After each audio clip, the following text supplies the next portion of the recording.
you guys started switching more often, pre-switching. Do you like enjoy a particular defensive coverage more than another? What's it like for you when you guys are switching those matchups? And why do you think it works so well? Yeah, it's been fun. Ever since I've been here, just all the defensive coverage that we do, where we can mix and match and make changes throughout the game, and just having everybody out there that can guard multiple positions. So it's a lot of fun, and that's what we all got had on. Second row on the right. John Corrales, Boston Sports Journal. For both of you, you guys have had games throughout these playoffs where the struggles kind of continue throughout the game. Today, in the fourth quarter, we were able to turn things around, make that big run when we were down. How do you do that? Game one of the finals, first time in the playoffs. How did you find out we did get that turnaround? Just believe in what you've been doing all year. You know, that hasn't been our first time being down in that position. Nor in this game, all season. We came in with a game plan. For us, it was just to stick with it, you know, and believe in ourselves. So we kept doing that, and as you see, everybody started to catch fire, get hot, and start to blow.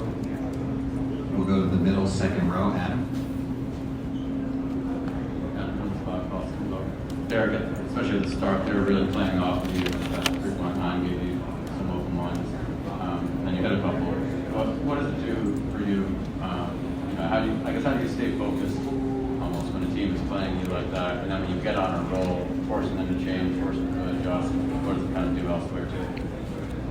I mean, I kind of figured they would guard me like that going into the series. I mean, they guarded me like that last time we played them, so I missed my first two, but they felt great, so I just stayed confident. I mean, teammates, coach Steph always telling me to stay confident, so it's good to see that one go down. Just got to roll from there.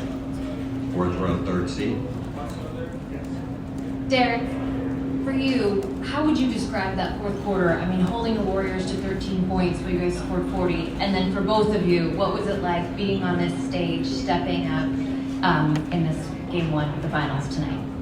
Yeah, we got off in that third quarter, and we had to come together and slow them down. I mean, we changed the defense up a little bit, made them work, and got the stops and got out of Bryant. So it was a lot of fun, and we got to watch the film, learn from the mistakes we made, and get better for game two. Second row, first seat. For somebody like Alec Harper, who obviously waited 15 years to get to his first finals and then had the type of performance he had tonight, just what did it feel like for you guys to see him explode like that? Like, how happy were you for him? I mean, we were ecstatic for him. How's the OG, man? He puts in the work. Nobody deserves to be here more than him. You know, and the way that he carries himself professionally, the professionalism he comes to this game with every day. You know, we knew that it was only a matter of time for him to have a big game, the team to have a big game. You know, that's what he does, that's what he's been doing, and you know, he's been that catalyst for us this whole year. Fourth row in the middle, campus. It's Bucker, Washington Post. Question for both guys. A lot has been made about Celtics having a lack of experience coming in here. So for game one, what were you able to do to kind of stay with the routine, especially with it being an early start at 16? I mean, we've had early games this whole postseason, so we weren't really too worried about that. But we got a lot of guys that played a lot of big basketball throughout their career, might not be the finals, but the thing about this group is we love the hoop, so we're ready to go. Fourth row on the left side. Matt Phil from my side. Marcus, in the Miami series, you guys had some games where you played really well, and then the next game weren't the same. How do you carry this over and keep yourselves from letting up to try to keep this going? You gotta go watch the film. We gotta focus on the things we did right. We can't get too high, we can't get too low. Tonight was one of those games where we can't get too high. We played very well. We want to match that energy next game. We understand that. And, you know, we all know this game is a game of runs. You don't go into the game planning to play bad. Things happen.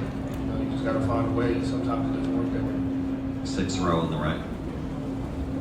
Jared Weiss, The Athletic. For both of you, JT, they took him out a lot of what he was trying to find scoring-wise, and he was just moving the ball as much as possible. What conversations throughout the game were you having with him to try to allow him to find you guys open? And Marcus, especially you, what did you find with that pick and pop action when they were blitzing?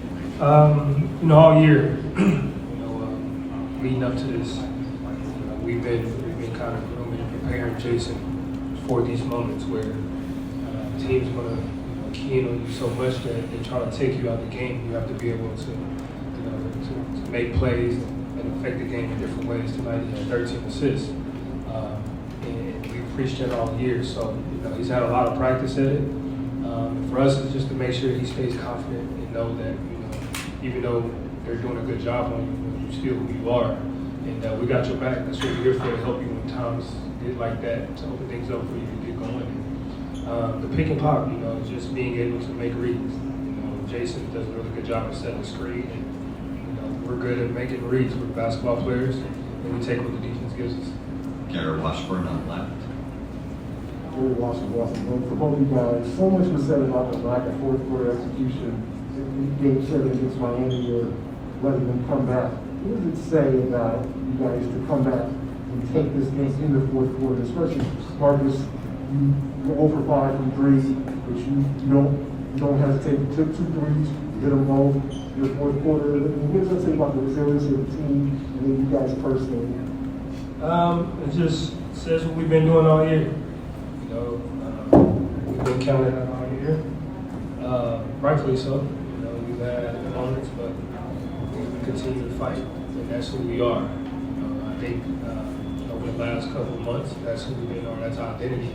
I think it's stuck with us for a reason. So, for me, we have great players around us, and we just got to stay confident, like Derrick said. We're always telling each other to stay confident because it's a game or two where we're going to need to help our team win. They're going to do a good job on Jalen, Jason, and everybody else. So we have to be prepared, and that's what it came down to. We'll take 2 more questions on the far right, 7th row. For both gentlemen, Riley on NBC News Radio. You kind of answered this already, but what's the dynamic for you guys to play so well on the road? I mean, you guys, I believe, have a better road record than home record in these playoffs, and the Warriors hadn't lost a game at all in the postseason until tonight. The road is the time where it's just us. We come together as a group. It's just us versus them in their arena. So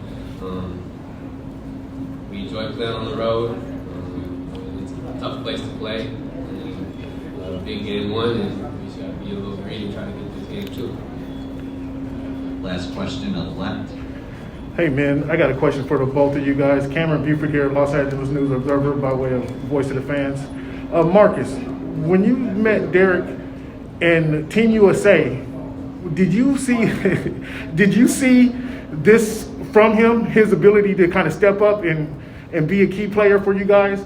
And Derrick, Marcus Smart's development is how did you help him with his development to get to where he's at right now? First of all, first thing Derrick said was my name is Derrick, and that's it. When I first met him. But we definitely seen him. Derrick is, he played for a great organization. He played under a great coach. And we knew that Derrick understood the game, the way he plays. And watching him play before we got to USA reminded myself a little bit of me. So, just instantly off the back, loved the way he played. And, coming into that when we were practice, he was never backing down no matter what. So, you got a guy like that and me and a guy like Derrick, it's always going to be some battles, but it's nothing but respect there, and that's what it's kind of been showing. He's every day he's done something new to make you go. That's why he's here. Thank you, gentlemen.